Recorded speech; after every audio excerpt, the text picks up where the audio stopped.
जिस बुढ़िया को पूरा गांव सीधा साधा समझता था, उसी ने एक लालची आदमी की ऐसी चाल पकड़ी जिसे सुनकर आप भी हैरान रह जाएंगे। उत्तर प्रदेश के एक छोटे से गांव में जमुना नाम की एक बूढ़ी औरत रहती थी। वह अकेली थी, लेकिन बेहद समझदार थी।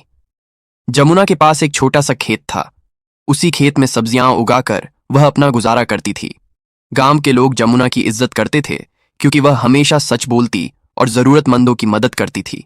लेकिन गांव का हर इंसान अच्छा नहीं था। हरिराम नाम का एक आदमी जमुना की जमीन पर नजर रखता था। हरिराम के पास पहले से काफी जमीन थी, फिर भी उसका लालच खत्म नहीं होता था। उसे बस जमुना का खेत चाहिए था। एक दिन हरिराम अपने मुनीम के साथ बैठा और जमुना की जमीन हथियाने की योजना बनाने लगा। मुनीम ने धीरे से कहा कि बूढ़ी औरत को आसानी से जमीन बेचने के लिए तैयार किया जा सकता है। हरिराम मुस्कुराया। उसे लगा कि उसकी चाल के सामने जमुना कुछ नहीं कर पाएगी। अगले दिन हरिराम जमुना के घर पहुंचा और बड़े प्यार से उसकी जमीन की बात छेड़ दी। जमुना ने उसकी बात ध्यान से सुनी। उसके चेहरे पर कोई घबराहट नहीं थी, जैसे उसे पहले से सब पता हो।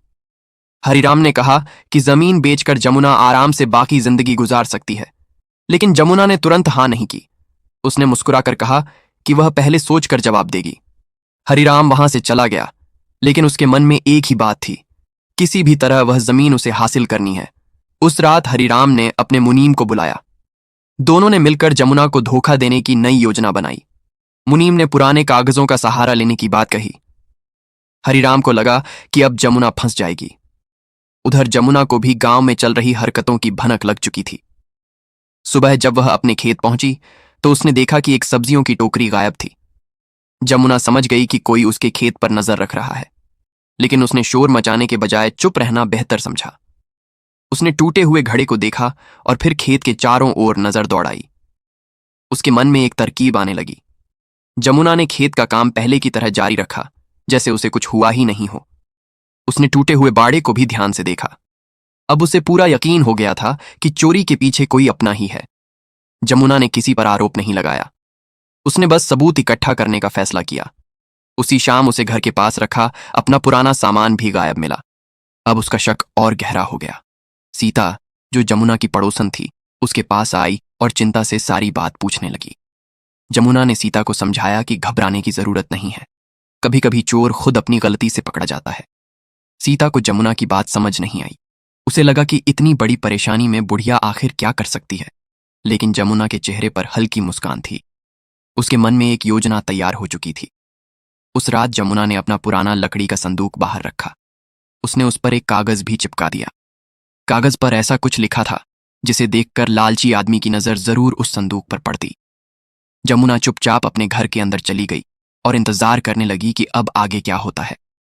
कुछ देर बाद मुनीम वहां से गुजर रहा था। उसकी नजर अचानक उसी संदूक पर पड़ी। मुनीम ने संदूक पर लिखा कागज पढ़ा। उसकी आंखों में लालच चमक उठा। उसने इधर उधर देखा और सोचा कि अगर संदूक में कुछ कीमती हुआ तो उसका फायदा उसे भी मिल सकता है।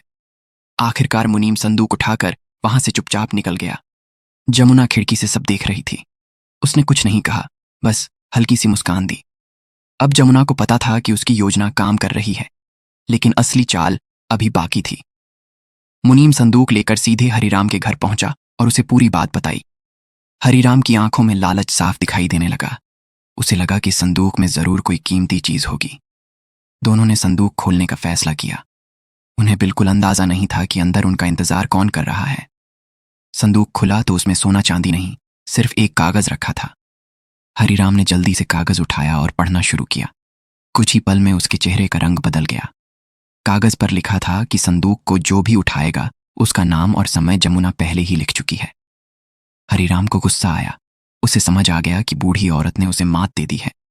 मुनीम ने घबराकर कहा कि अब क्या किया जाए, लेकिन हरिराम के पास कोई आसान जवाब नहीं था।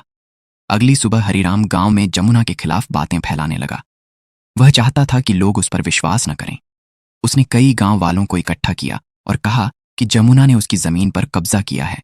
मामला पंचायत तक पहुंच गया। गांव के मुखिया ने दोनों पक्षों को अपनी बात रखने के लिए बुलाया। हरिराम ने बड़े विश्वास से अपनी बात रखी। उसे लगा कि अब जमुना आसानी से हार जाएगी, लेकिन जमुना बिल्कुल शांत थी। उसने बिना घबराए अपनी पुरानी हिसाब किताब की किताब निकाल ली। उस किताब में वर्षों पुराने लेन देन और जमीन से जुड़ी सारी बातें लिखी थीं।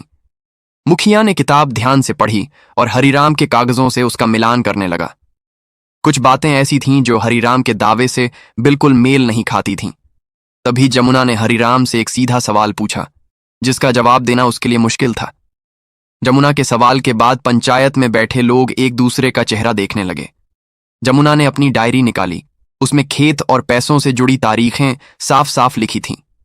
उसने डायरी मुखिया के सामने रख दी और कहा कि सच कागजों से खुद सामने आ जाएगा। मुखिया ने डायरी के पन्ने ध्यान से देखे। अब उसके चेहरे पर भी सच्चाई समझ आने लगी थी। हरिराम चुपचाप खड़ा था। उसे समझ आ गया कि उसकी बनाई कहानी ज्यादा देर नहीं टिकेगी। फिर भी उसने आखिरी बार जमुना के सबूतों पर सवाल उठाने की कोशिश की। जमुना ने गुस्सा नहीं किया। उसने बस शांत होकर कहा कि झूठ को ज्यादा देर तक छिपाया नहीं जा सकता। तभी गांव के दो बुजुर्ग आगे आए। उन्होंने भी पुराने समय की एक महत्वपूर्ण बात बताई।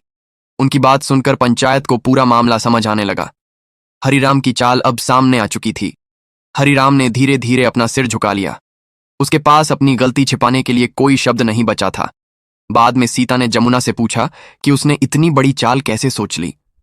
जमुना ने कहा कि उसने किसी को फंसाने की कोशिश नहीं की थी। उसने बस लालच को खुद अपना सबूत बनने दिया। सीता यह सुनकर हैरान रह गई। उसे समझ आया कि शांत दिमाग ताकत से ज्यादा काम आता है। जमुना ने उसे समझाया कि मुश्किल समय में जल्दबाजी नहीं, समझदारी इंसान की सबसे बड़ी ताकत होती है। सीता ने पूछा कि अब जमुना आगे क्या करेगी। जमुना ने खेत की ओर देखते हुए एक बात कही। वह बोली कि उसका मकसद किसी को नीचा दिखाना नहीं, बल्कि सच को सामने लाना था। कुछ दिनों बाद गांव के लोग जमुना के पास आने लगे और उसकी समझदारी की तारीफ करने लगे। एक दिन हरिराम भी जमुना के घर पहुंचा। इस बार उसके चेहरे पर घमंड नहीं, शर्मिंदगी थी। हरिराम ने अपनी गलती मान ली। उसने जमुना से कहा कि लालच ने उसकी आंखों पर पर्दा डाल दिया था। जमुना ने उसे ध्यान से सुना। उसने बदला लेने के बजाय उसे अपनी गलती सुधारने का मौका दिया। कुछ ही समय बाद पंचायत में फिर सभी लोग इकट्ठा हुए। इस बार फैसला हरिराम के पक्ष में नहीं, सच के पक्ष में था। हरिराम ने सबके सामने अपनी गलती स्वीकार कर ली। गांव वालों को भी समझ आ गया कि लालच इंसान से बड़ी भूल करवा सकता है। जमुना ने हरिराम को माफ कर दिया। उसने कहा कि गलती मान लेना भी इंसान की अच्छाई की शुरुआत है। उस दिन के बाद हरिराम के व्यवहार में धीरे धीरे बदलाव आने लगा। अब वह दूसरों की चीजों पर नजर नहीं रखता था और जमुना पहले की तरह अपने छोटे से खेत में मेहनत करती रही। गांव में अब लोग उसे प्यार से चतुर बुढ़िया कहने लगे। इस कहानी की सीख है, लालच इंसान को अंधा कर देता है, लेकिन समझदारी और धैर्य बड़ी से बड़ी चाल को हरा सकते हैं। अगर कहानी अच्छी लगी हो तो ऐसी ही दिलचस्प कहानियों के लिए चैनल को सब्सक्राइब जरूर करें।